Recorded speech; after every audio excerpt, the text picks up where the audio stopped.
السلام علیکم دوستوں، کیسے ہیں آپ لوگ؟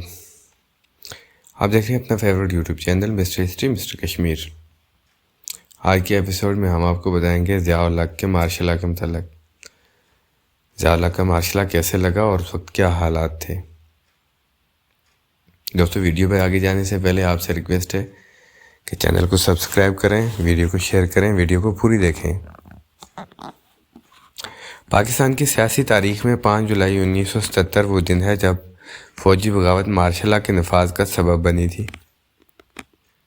عام انتخابات کے ذریعے گرچہ منتخب ہونے والی پہلی جمہوری حکومت کو تختہ الٹنے 47 سال کا عرصہ گزر چکا ہے، لیکن اس کے باوجود آج بھی ذوالفقار علی بھٹو کی جمہوری حکومت کو مارشل لا کے ذریعے ہٹانے جانے کے سیاسی اثرات سیاسی نظام پر اثر انداز ہوتے نظر آ رہے ہیں۔ مبصرین کا کہنا ہے کہ 1970 کے انتخابات میں ہونے والی مبینہ دھاندلی کے خلاف متحدہ اپوزیشن کی حکومت مخالف تحریک اس قدر پرزور تھی کہ اس وقت کے آرمی چیف جنرل ضیاء الحق کو مارشل لا لگانا پڑا۔ تجزیہ کاروں کا خیال ہے کہ یہ تحریک جب نظام مصطفیٰ تحریک میں بدلی اور فوجی جوانوں نے مظاہرین پر گولیاں برسانے کے احکامات ماننے سے انکار کر دیا تو اس وقت صورتحال سے ضیاء الحق کے پاس مارشل لا لگانے کے علاوہ کوئی اور حل نہیں تھا۔ ایک سینئر صحافی کا کہنا ہے کہ 1977 کے انتخابات میں ذوالفقار علی بھٹو پر مبینہ دھاندلی کے الزامات لگائے گئے، جبکہ بھٹو حکومت کے خلاف سیاسی و مذہبی جماعتوں کا پاکستان نیشنل الائنس PNA بنا، جسے ضیاء الحق نے بھٹو حکومت کے خلاف استعمال کیا۔ ایک اور سینئر صحافی کا کہنا ہے کہ 1970 میں مارشل لا لگنے کی بنیادی وجہ حکمران جماعت پیپلز پارٹی اور اسٹیبلشمنٹ کے درمیان اختلافات تھے۔ ان کے بقول فوج کی جانب سے مظاہرین پر گولیاں چلانے سے انکار کا یہ پہلا واقعہ تھا۔ ضیاء دور کے مقابلے میں اس وقت کی صورتحال زیادہ بری ہے۔ ایک سابق ریٹائرڈ دفاعی تجزیہ نگار کا کہنا ہے کہ دھاندلی کے الزامات سے شروع ہونے والی PNA کی تحریک اتنی بے قابو ہو گئی تھی کہ لاہور میں مارشل لا لگانا پڑا۔ اس کے بعد PNA نے جب نظام مصطفیٰ کا نعرہ لگایا تو یہ انتخابات میں ہونے والی مبینہ دھاندلی سے ہٹ کر دینی مسئلہ بن گئی۔ ان کے بقول شہر کے لوگوں نے اس تحریک میں جانے دینا اپنا فرض سمجھا۔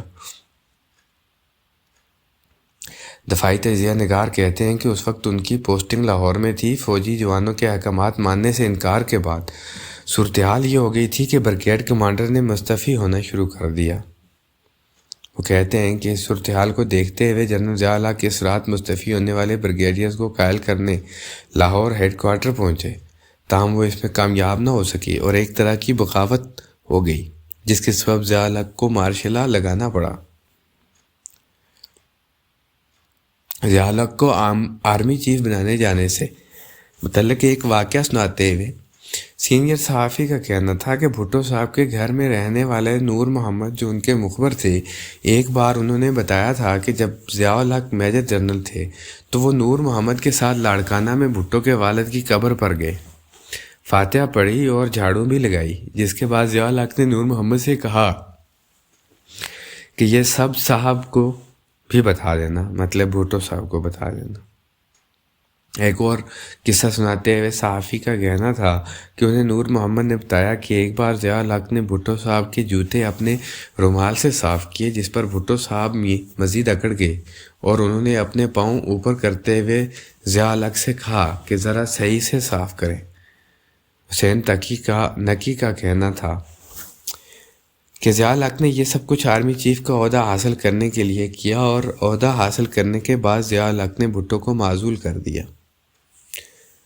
ضیاء الحق کی بھٹو سے ذاتی دشمنی سے متعلق سینئر صحافی کا کہنا ہے کہ مارشل لا لگائے جانے کے بعد بھٹو کو جب میری سے ضمانت پر چند دن کے لیے رہا کیا گیا تو بھٹو نے کچھ ایسی تقاریر کی جن سے یہ تاثر گیا کہ بھٹو مارشل لا لگانے والوں کو سبق سکھائیں گے۔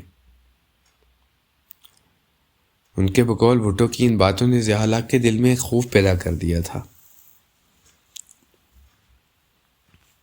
22 جولائی 1970 کو پاکستان نیشنل الائنس نے راولپنڈی میں حکومت مخالف مظاہرہ کیا۔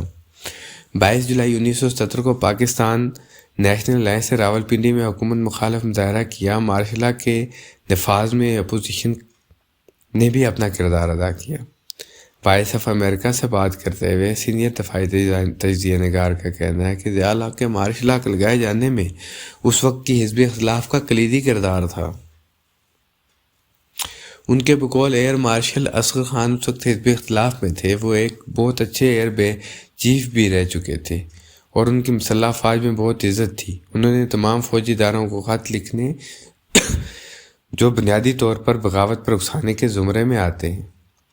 دفاعی تجزیہ نگار کے مطابق انہوں نے اس خط کے ذریعے بحری، بری اور فضائی افواج کو اپنے تئیں جھنجھوڑتے ہوئے کہا تھا کہ آپ کا چپ رہنا ملک کو بڑی تباہی سے دوچار کر دے گا، کیونکہ بھٹو جو کچھ کرنا چاہتے ہیں وہ کر کے رہیں گے اور اس سے ہرگز باز نہیں آئیں گے۔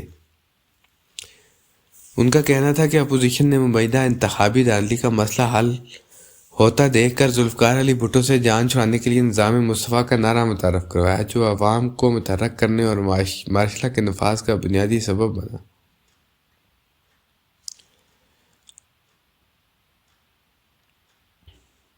مارشلہ کے موجودہ سیاسی حالات پر جو اثرات مرتب ہوتے ہیں ان کے بارے میں ایک صحافی کا کہنا ہے کہ 5 جولائی 1977 کو لگایا گیا مارشلہ کے سب سے اب تک کے اسٹیبلشمنٹ سیاسی قیادت کو ڈکٹیٹ کرتی آئی ہے۔ دوستو، یہ تھی آج کی ویڈیو جس میں ہم نے ضیاء الحق کے مارشلہ کو دیکھا، پڑھا۔